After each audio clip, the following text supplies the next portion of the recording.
ইসলামী আন্দোলন কেন ওইখানে যাবে? মানে উনি যেটা বলছেন ইসলামী আন্দোলন কোনো পার্টি না, ওনারা কেন সেখানে যাবে? ওনার কথাটা একটু শোনাই আপনাদেরকে। আবার দেখেন, যদি চারটা দলের মধ্যে বিবেচনা করা হয়, ইসলামী আন্দোলন কেন? জামাত ইসলাম তো আছে, ইসলামী আন্দোলন কেন? একেবারে ইসলামী ধারার যদি কোনো দল, সেটা তো জামাত ইসলামী যথেষ্ট। ইসলামী আন্দোলনের কি এমন এমপি ছিল, মন্ত্রী ছিল অতীতের পারফরমেন্স অনুযায়ী? কিছুই তো না। ছাত্রদের এনসিপি, কথাটা আপনি ঠিক বলেন নাই ভাই। বাংলাদেশের 4টি সংগঠন দলকে নিয়ে একটা বৈঠক করছে। এই বৈঠকের পরেই কিছু লোকের গায়ে গাত্তদা আগুন জ্বলে গেছে যে ইসলামী আন্দোলন এত বড় দল হলো কি করে যে ইসলামী আন্দোলনকে বৈঠক করতে হবে। বলদ, এই জায়গায় আমি বলবো বলদ, বলদের ভাষায় বলতে হয়। এই কারণে আমাদের দেশের অবস্থা এই। ইসলামী আন্দোলন বড় না, ইসলামী আন্দোলন বাংলাদেশে এবার যেই পুনরায় যে যুদ্ধ সংগঠিত হয়েছে, তাহলে ইসলামী আন্দোলন প্রথম সারির দল। কারণ ছাত্ররা যখন এদেশের ভিতরে যখন যুদ্ধ ঘোষণা করছে, এদেশে যখন ছাত্ররা যখন 24শে আন্দোলনে আসছে, আমরা কখনো এটা বলতে চাই না, বলার চেষ্টাও করি না।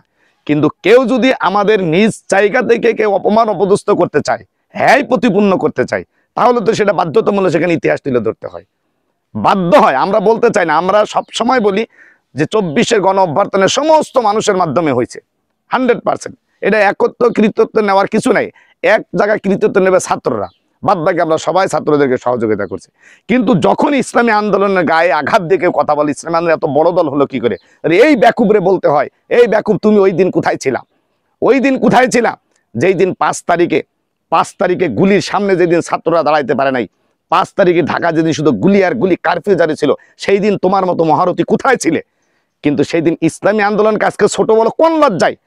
ইসলামী আন্দোলনের নায়েবে আমির 2 লক্ষাধিকের উপরে তার বাহিনী নিয়ে মৃত্যুকে আলিঙ্গন করে বুলেটের সামনে হাজার হাজার প্রশাসনের লোক অস্ত্র ধরে আছে, তার সামনে বুক চিতিয়ে ওই কারফিউ ভেঙে ছাত্রদের সমাবেশে যে এই গণভবন দখল করেছে ছাত্ররা, ওই দিন লজ্জা করে না? ইসলামী আন্দোলন ছোট বা বড় বলতে 100% বলতে হবে যে ইসলামী আন্দোলন গণ অভ্যর্থনার ভিতরে একটি মাত্র রাজনৈতিক দল যে সরাসরি ব্যানার নিয়ে পীর সাহেব চরমনা সর্বপ্রথম আবু সাইদ শহীদ হওয়ার পরে, গুলি হওয়ার পরেই পরের দিনে বাইতুল মোকাররমে দাঁড়িয়ে পীর সাহেব চরমনায় ঘোষণা করেছে, এই নরপিশাচ তোরা আমার সন্তানদের বুকে কেন গুলি করলি? এরাম দুর্ধর্ষ সাহসী নেতা তখন কে ছিল? অনেক নেতারা, আমরা কাউরে ছোট করতে চাই না, অনেক নেতারাই তখন বলছে যে আমরা এই আন্দোলনের সাথে সরাসরি শরিক নাই। হ্যাঁ, হয়তো তারা সে তাদের কৌশল অবলম্বন করে বলছে, আমরা এটা বিরোধিতা করি না। আর আজকে যাদের গায়ে আগুন লাগছে, যারা বলতেছে ইসলামী আন্দোলন এত বড় দল হয়ে গেল যে 4 দলের সাথে ইসলামী আন্দোলনকে ডাকতে হবে, ইসলামী আন্দোলন বড় কি ছোট এই বিবেকটা যাদের ভেতর নেই, তাদের এই দেশে রাজনীতি করার কোনো অধিকার নেই। এরা প্রতিহিংসার রাজনীতি করে, এরা এই দেশকে উন্নয়নের জন্য রাজনীতি করে না। যদি দেশকে উন্নয়ন করার জন্য রাজনীতি করতো, তাহলে ইসলামী আন্দোলনকে সম্মান দিয়ে, শ্রদ্ধা দিয়ে, হ্যাঁ আপনি যে জায়গা আছেন থাকেন, শ্রদ্ধা ভাবেই তাদেরকে কথা বলতো। কারণ ইসলামী আন্দোলন দেশের জন্য কাজ করে, মানবতার জন্য কাজ করে। আজকে দেখেন ঢাকার স্কুলে যখন বিমান দুর্ঘটনা হয়, ইসলামী আন্দোলন কোথায় ছোট? কোন জায়গায় ইসলামী আন্দোলন নাই? এই দেশের ক্লান্তি লগ্নে ইসলামী আন্দোলন যা করছে, আজকে যারা এই কথাগুলো বলছে তাদের 14 গোষ্ঠী ইসলামী আন্দোলন যা করছে তার একটা প্রমাণ দিতে পারবে। আপনি দেখেন করোনার সময় ইসলামী আন্দোলন কি না করেছে, প্রতিটা বন্যার সময় ইসলামী আন্দোলন কি না করেছে, বাংলাদেশের যখন দুর্ভোগ আসে, দুর্দশা আছে, তখন ইসলামী আন্দোলন কি না করেছে। আপনারা দেখবেন মিয়ানমার থেকে যখন শরণার্থী বাংলাদেশের ভিতরে ঢুকছিল, সেনা বাহিনীর কাঁধে কাঁধ মিলিয়ে ইসলামী আন্দোলন সারা বাংলাদেশ থেকে আমরা কোটি কোটি টাকা জোগাড় করে দিয়ে ইসলামী আন্দোলনের শ্রমিকরা সেখানে দিন রাত পরিশ্রম করে সেনাবাহিনীর কাঁধে কাঁধ মিলিয়ে সেখানে কাজ করেছে।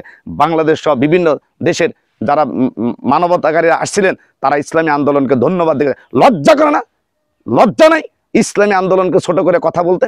ওই দিন কোথায় ছিল আপনার বাহাদুরি? কোথায় গেছিলেন ওই দিন আপনারা? আপনাদের তো মানে কি বলবো, 14 গোষ্ঠী কোনোদিন আমরা খুঁজে পাই নাই। সেখানে ইসলামী আন্দোলনের ভূমিকাটা কি ছিল? শুধু তাই নয়, আপনি বাংলাদেশের ভিতরে যতবার বন্যা, যত জায়গায় দুর্যোগ, আজকে আমরা বলবো না, আমরা এটা গর্বের জন্য বলি না, এটা তাদের কথার কারণে উত্তর দিই। আজকে ঢাকা স্কুলে যে বিমান দুর্ঘটনা ঘটলো, বিমান দুর্ঘটনা ঘটার সাথে সাথে বিভিন্ন লোকজন সমাগত হয়েছে দেখার জন্য, ভিডিও করার জন্য, উস্কানি দেওয়ার জন্য। ইসলামী আন্দোলন কি করছে? এর থেকে শিক্ষা নেওয়া উচিত। ইসলামী আন্দোলন কি করলো? ইসলামী আন্দোলনে কেউ না আসে, ইসলামী আন্দোলন শত শত কর্মী স্বেচ্ছাসেবক বাহিনী পাঠিয়ে দিয়েছে। স্বেচ্ছাসেবক বাহিনী এসে প্রশাসনের সাথে কাঁধে কাঁধ মিলিয়ে স্বেচ্ছাসেবক বাহিনী দিন রাত পরিশ্রম করে চলেছে। ব্যাকুব, এই সমস্ত ব্যাকুবরে কি বলতে হবে? একটা ধন্যবাদ দেওয়ার দরকার ছিল, ধন্যবাদ না দিয়ে ছোট বড় নিয়ে আলোচনা করতেছে। আল্লাহ রাব্বুল আলামিন আমাদের দেশের উন্নয়ন কখন হবে, কিভাবে হবে, এটা আল্লাহ ছাড়া কেউ বলতে পারবে না। কারণ আমাদের দেশের মানুষ কেউ কাউরে সম্মান দিতে জানে না, সম্মান দিতে জানে না, সে নিজেকেই বড়। এই দেশটা উন্নয়ন হবে না শুধু একমাত্র আমার মনে হয় এটার কারণে যে আমি নিজে বড়। কাউরে সম্মান নেই দেশের ভিতরে, কাউরে সম্মান দিতে জানে না দেশের নেতারা। এদেশের নেতারা যে আছে যেখানে আছে তার কি ব্যাপার, আজকে যারা বলতেছে তাদের কি ব্যাপার, যে তাকায় দেখেন কমিটি, তাকায় দেখেন কেন্দ্রীয় কমিটিতে হয়তো কেউ সে হচ্ছে সভাপতি, তার বউ হয়েছে সেক্রেটারি, তার ছেলে মেয়ে নাতিপুতি নিয়ে হয়তো সদস্য বানায় কমিটি গঠন করে রেখেছে। ইসলামী আন্দোলন বাংলাদেশে প্রত্যেকটা থানা কমিটি, জেলা কমিটি, থানা কমিটি, ইউনিয়ন কমিটি, প্রায় হতে গেলে ওয়ার্ড কমিটি পর্যন্ত সম্পূর্ণ হয়ে গেছে। আর সেখানে বলতো যে ইসলামী আন্দোলন, আর ওয়ার্ড কমিটি স্বপ্নে দেখে নাই। বললাম তো কেন্দ্রীয় কমিটি হয়তো তার নিজে আছে, নিজে হয়তো সভাপতি, নিজের বউ আছে হয়তো সেক্রেটারি, নিজের ছেলে মেয়ে আত্মীয় স্বজন নিয়ে আছে দলের অন্যান্য, এই বানিয়ে বিশাল দল বানিয়ে বসে আছে। বাম রাম মুমুক সাত দল বানিয়ে দলের নাম দিয়ে বসে আছে, যাবে এই দলে যাবে ওই দলে, একটা সিটের আশায়। ইসলামী আন্দোলন এই দলেও যায় না ওই দলেও যায় না, সিটের আশা করে না। ইসলামী আন্দোলন আশা করে দেশের মানুষ, দেশের জন্য কাজ করতে হবে, দেশের মানুষের জন্য কাজ করতে হবে, দেশে ইসলাম প্রতিষ্ঠার জন্য কাজ করতে হবে। ইসলামী আন্দোলনের 3 নীতির উপরে দাঁড়িয়ে কাজ করে।